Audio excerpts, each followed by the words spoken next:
Chapter 15. At the end of every 7 years thou shalt make a release. And this is the manner of the release. Every creditor that lendeth aught unto his neighbor shall release it. He shall not exact it of his neighbor or of his brother, because it is called the Lord's release. Of a foreigner thou mayest exact it again, but that which is thine with thy brother thine hand shall release, save when there shall be no poor among you. For the Lord shall greatly bless thee in the land which the Lord thy God giveth thee for an inheritance to possess it. Only if thou carefully hearken unto the voice of the Lord thy God, to observe to do all these commandments which I command thee this day. For the Lord thy God blesseth thee, as he promised thee, and thou shalt lend unto many nations, but thou shalt not borrow, and thou shalt reign over many nations, but they shall not reign over thee. If there be among you a poor man, of one of thy brethren, within any of thy gates in thy land which the Lord thy God giveth thee, thou shalt not harden thine heart, nor shut thine hand from thy poor brother, but thou shalt open thine hand wide unto him, and shalt surely lend him sufficient for his need in that which he wanteth. Beware that there be not a thought in thy wicked heart, saying, The 7th year, the year of release, is at hand, and thine eye be evil against thy poor brother, and thou givest him not, and he cry unto the Lord against thee, and it be sin unto thee. Thou shalt surely give him, and thine heart shall not be grieved when thou givest unto him.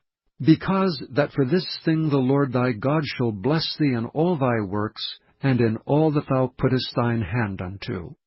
For the poor shall never cease out of the land. Therefore I command thee, saying, Thou shalt open thine hand wide unto thy brother, to thy poor, and to thy needy in thy land. And if thy brother, an Hebrew man, or an Hebrew woman, be sold unto thee, and serve thee 6 years, then in the 7th year thou shalt let him go free from thee. And when thou sendest him out free from thee, thou shalt not let him go away empty. Thou shalt furnish him liberally out of thy flock, and out of thy floor, and out of thy winepress. Of that wherewith the Lord thy God hath blessed thee, thou shalt give unto him. And thou shalt remember that thou wast a bondman in the land of Egypt, and the Lord thy God redeemed thee. Therefore I command thee this thing today.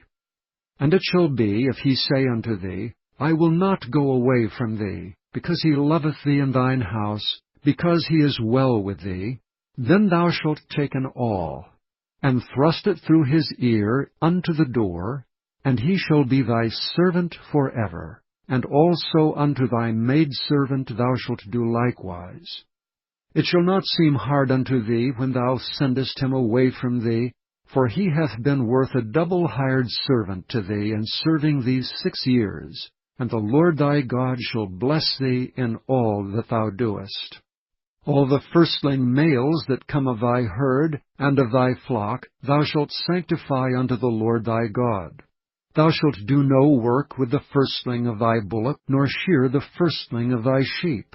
Thou shalt eat it before the Lord thy God year by year, in the place which the Lord shall choose, thou and thy household. And if there be any blemish therein, as if it be lame or blind, or have any ill blemish, thou shalt not sacrifice it unto the Lord thy God. Thou shalt eat it within thy gates. The unclean and the clean person shall eat it alike, as the roebuck and as the hart. Only thou shalt not eat the blood thereof. Thou shalt pour it upon the ground as water.